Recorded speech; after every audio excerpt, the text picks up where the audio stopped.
नमस्कार, एक बार फिर से आपका स्वागत है सी न्यूज भारत में। खबर राजनांदगांव से है, जहां जनपद पंचायत के फुलझर गांव में हालात ऐसे हो गए हैं कि लोग अब सांस तक लेने से डर रहे हैं। पूर्व मुख्यमंत्री और मौजूदा विधानसभा अध्यक्ष डॉक्टर रमन सिंह के विधानसभा क्षेत्र के इस गांव में न्यू लुक बायोफ्यूल्स फैक्ट्री मौत बांट रही है। जहरीली धूल एवं बदबू ने पूरा गांव अपने शिकंजे में ले लिया है।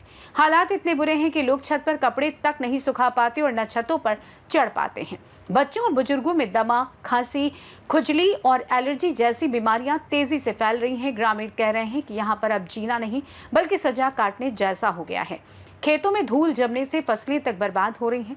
सिर्फ इतना ही नहीं, फैक्ट्री के बाहर आधा किलोमीटर तक ट्रकों और गाड़ियों की कतार लग जाती है। कई बार एम्बुलेंस तक फंस जाती है, लेकिन प्रशासन चुप है, कार्रवाई कहीं नजर नहीं आती। ग्रामीणों का साफ कहना है कि अगर अब भी सरकार और प्रशासन नहीं जागा तो वे सड़क पर उतरकर आंदोलन करेंगे। सवाल ये है कि क्या प्रशासन तब जागेगा जब पूरा गांव बीमार हो जाएगा? क्या नेता और अफसर तब हरकत में आएंगे जब फुलहर का हर घर आक्रोश से सड़क पर उतर आएगा? फसल को नुकसान पहुंचाएगा वो, क्योंकि फसल भैया वो इतना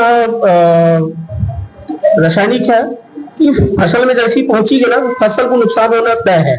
और अभी भी तो देख रहा हूँ आसपास की जो फैक्ट्री से लगा हुआ जो खेत है, जहां पर ना कीड़े है ना तो बहुत ज्यादा आ रहा है। मैं एक मित्र है, उनके फसल को देख रहा था, पूरा धान सूखता जा रहा है।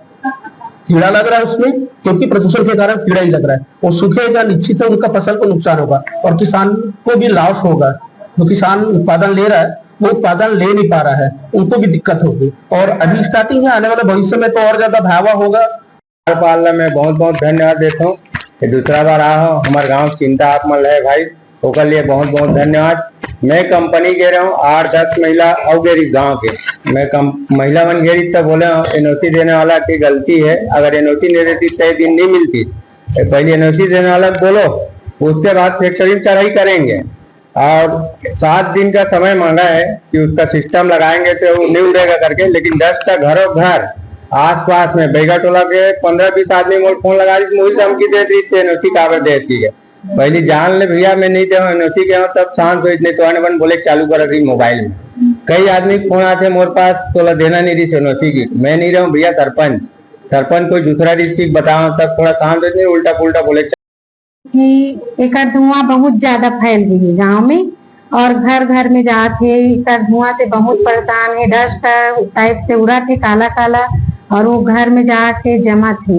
ओकर कारण घर के मन कुछ कपड़ा भी नहीं सुखा सकत थे, तबियत भी खराब होते, पानी भी काला काला होते।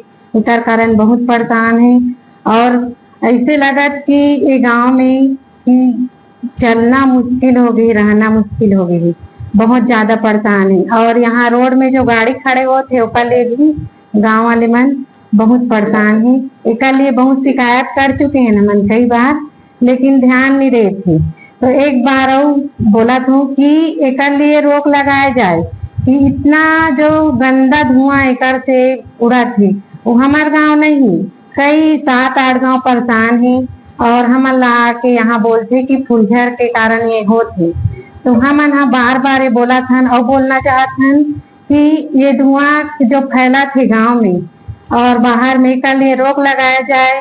और कलेक्टर महोदय से मैं बार बार बोला। Sir, new look biofuels company जो फुलझर पे है, वहाँ पे ये देखा जा रहा है कि फैक्ट्री के गेट के सामने मुख्य मार्ग पर आधा किलोमीटर आगे और आधे किलोमीटर पीछे गाड़ियां खड़ी हुई है। इस पर पुलिस की क्या कार्रवाई है?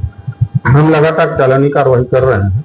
बायोफील्ड देहात है फुलझर गांव, और वहां पर गांव के लोग आना जाना करते हैं। उस रोड से मनगट्टा वगैरह, नवा गांव वगैरह के लोग आना जाना करते हैं। हाईवे का रोड नहीं है, अंदर का रोड है। और लगातार हमारे द्वारा मोटरयान अधिनियम के अंतर्गत उनके खिलाफ कार्रवाई की जा रही है।